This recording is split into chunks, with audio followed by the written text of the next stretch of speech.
दोस्तों, उत्तर प्रदेश की सियासत में आज एक ऐसा भूकंप आया है जिसकी तीव्रता ने समाजवादी पार्टी के दफ्तर की दीवारें हिला दी। चुनाव 2027 में है, लेकिन दैनिक भास्कर के सबसे बड़े और ताजा सर्वे ने आज ही रिजल्ट आउट कर दिया है। सर्वे के जो आंकड़े सामने आए हैं वो अखिलेश यादव के लिए किसी भयानक सपने से कम नहीं है। आंकड़े कहते हैं कि यूपी की 403 सीटों में से 256 सीटों पर बीजेपी आज भी जनता की पहली पसंद बनी हुई है।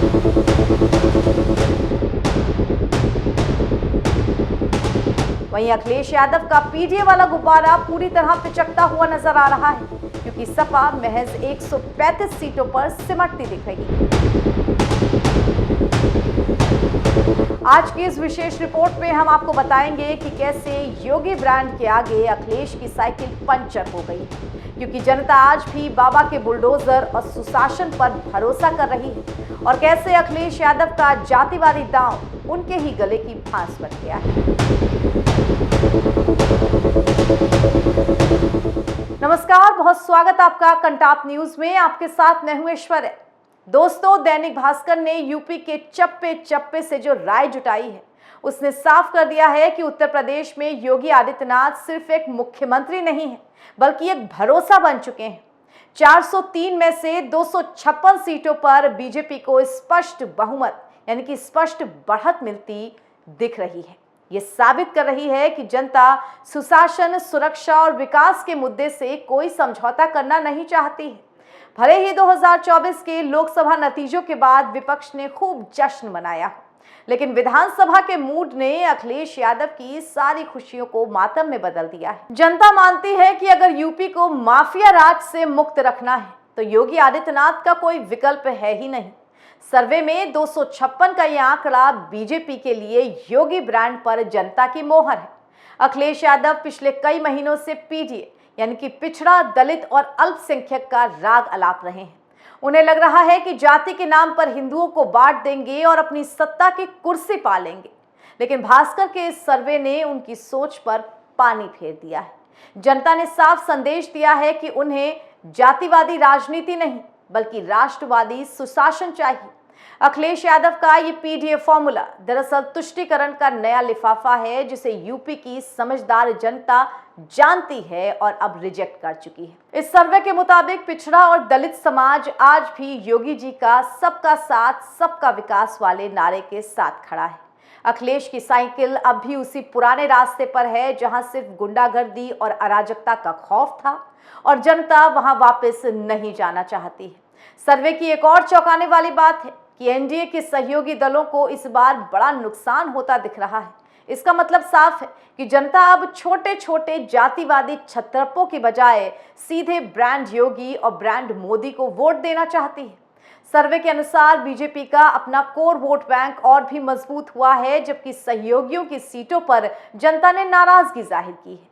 ये इशारा है कि 2027 में बीजेपी अपने दम पर एक बार फिर से प्रचंड बहुमत की ओर बढ़ रही है, और सहयोगियों को अपनी रणनीति अब बदलनी होगी। आखिर क्यों योगी आदित्यनाथ आज भी 256 सीटों पर जनता की पहली पसंद है? तो जवाब आसान है, जीरो टॉलरेंस। याद कीजिए वो दौर जब यूपी में बेटियां शाम को बाहर नहीं निकल सकती थी, जब भूमाफिया गरीबों की जमीन हड़प लेते थे।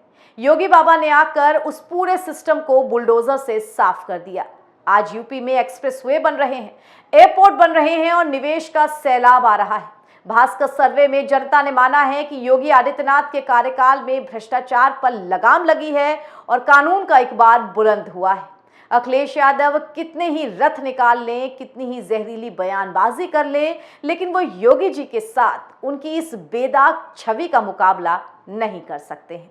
जैसे ही भास्कर के सर्वे के नतीजे आए, समाजवादी पार्टी के खेमे में सन्नाटा पसर गया। अखिलेश यादव, जो अभी से खुद को भावी मुख्यमंत्री मानकर चल रहे थे, अब सोच में पड़ गए हैं। 135 सीटों का आंकड़ा ये बताता है कि सपा अपने पुराने आधार से भी नीचे खसक चुकी है। अखिलेश की सबसे बड़ी नाकामी यह है कि वो आज भी सिर्फ ट्विटर और एसी कमरों तक सीमित है, जबकि योगी आदित्यनाथ तपती धूप में जमीन पर काम करते हैं। विपक्ष की ये जो हताशा है वही उसकी सबसे बड़ी हार का कारण है। अखिलेश को समझना होगा कि जनता अब सैफई महोत्सव वाली विलासिता नहीं बल्कि रामराज्य जैसी शुचिता चाहती है। आपको बता दें कि बीजेपी की जीत के पीछे सबसे बड़ी वजह उसका जमीनी नेटवर्क है, जो सपा की तुलना में काफी मजबूत नजर आता है। ऐसे में अंतिम समय में वोटर्स तक पहुंचने में सपा पिछड़ जाती है। सपा का मुख्य आधार मुस्लिम और यादव मतदाता रहे हैं। बीजेपी अक्सर इसे अन्य पिछड़ी जातियों के बीच सपा के खिलाफ हथियार के तौर पर इस्तेमाल करती है, जिससे गैर यादव ओबीसी वोट बीजेपी की ओर खिंचे चले आते हैं। विरोधी दल अक्सर सपा शासन के दौरान रही कानून व्यवस्था और गुंडाराज के आरोपों को हवा देते हैं। अपराधियों और माफियाओं के साथ पार्टी के कथित संबंधों का प्रचार मतदाताओं के एक वर्ग, विशेषकर महिलाओं को पार्टी से दूर कर सकता है। उत्तर प्रदेश में हिंदुत्व की गहरी पैठ और भाजपा के हिंदूवादी एजेंडे के सामने सपा का सॉफ्ट हिंदुत्व या धर्मनिरपेक्ष रुख कई बार बेअसर साबित होता है। बसपा और कांग्रेस जैसे दलों के अलग अलग चुनाव लड़ने से विपक्षी वोटों का बंटवारा भी हो जाता है और इसका सीधा फायदा सत्ताधारी दल यानी कि बीजेपी को मिलता है। केंद्र और राज्य सरकार की कल्याणकारी योजनाओं जैसे कि मुफ्त राशन, आवास और डीबीटी के लाभार्थियों का एक बड़ा वर्ग तैयार हुआ है, जो जाति पाति से ऊपर उठकर अपने हक के लिए मतदान करता है। आज की हकीकत यह है कि उत्तर प्रदेश में योगी ब्रांड का कोई तोड़ नहीं है।